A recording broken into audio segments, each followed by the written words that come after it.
to my channel. Hey, welcome back to my channel.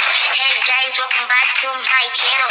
Hey. Salut les amis, bienvenue encore sur ma chaîne. Je m'appelle Daniela et je suis heureuse de vous faire cette nouvelle vidéo qui concerne la chanteuse camerounaise Daphné Nchi.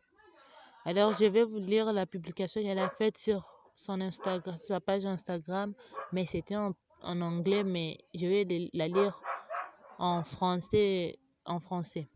Je m'appelle Daphné Nchi Ifundem. J'ai été violée quand j'étais enfant par quelqu'un dont je ne me souviens pas.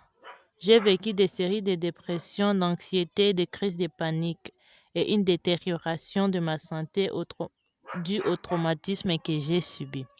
Je souffre des crises de panique et je vomis à chaque fois que j'essaie d'être intime parce que j'ai l'odeur forte de sa sueur et ses flashbacks Après la fin de ma première relation, je ne pouvais pas me pardonner d'avoir laissé un homme entrer dans moi en nouveau. Les choses se sont aggravées quand quelqu'un avec qui je me suis confiée m'a dit « Regarde celle-ci qui ne se souvient pas de qui a pris sa virginité ». À ce moment-là, je me sentais comme une chose sale et inutile. En 2013, j'ai été diagnostiquée d'un état médical, mais je n'ai pas pu recevoir le traitement en raison de ma peur de pénétration de quoi que ce soit. Je suis sortie avec un certain nombre de gars qui ne pouvaient pas comprendre pourquoi je ne pouvais pas faire l'amour. Certains d'entre eux pensaient que j'étais lesbienne, d'autres pensaient que j'avais vendu mon vagin démoniaquement pour réussir ma carrière, et d'autres croyaient juste qu'en tant qu'artiste, je dormais, donc raison pour laquelle je ne pouvais pas. Cela fait 10 ans que je n'ai pas fait l'amour. Ma santé s'est aggravée au fil des ans. À fin 2018, j'ai été précipitée à l'hôpital après m'être évanouie des douleurs acutes et après l'analyse, le médecin a dit que le test le plus important pour mon état ne pouvait pas être effectué parce que je souffrais de vaginisme. Il m'a mentionné un psychologue ou psychiatre où j'ai commencé ma thérapie. Grâce à la thérapie, j'ai pu surmonter mes dépressions et je suis moins anxieuse et plus confiante. En coupant mes cheveux, j'ai jeté tout ce qui entravait ma pousse d'une manière ou d'une autre.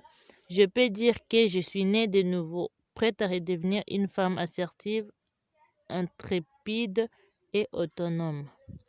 Voilà ce que Daphné a dit. Mais quand j'ai lu aussi les commentaires, il y a des gens qui ont dit comme quoi elle cherche la sympathie des gens. Elle ment pour que les gens aient pitié d'elle. Ou les artistes féminines ont toujours l'habitude de dire qu'ils ont été abusés quand ils étaient des enfants ou des blablabla comme ça.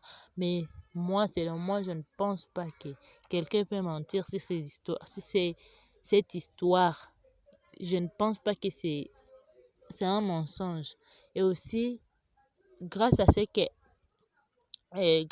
qu'elle a traversé depuis son enfance jusqu'à maintenant, elle a ouvert une association de femmes abusées qui s'appelle Be Human by Daphne. Et elle a dit la raison pour laquelle le but principal de sa coupe de cheveux là, c'était pour soutenir une femme qui a le cancer. Alors, j'espère que vous avez aimé la vidéo. Donnez-moi votre avis. Est-ce que elle cherche vraiment la pitié des gens? Aimez, partagez, abonnez-vous si la vidéo vous plaît. Et j'espère qu'on se reverra bientôt pour une nouvelle vidéo.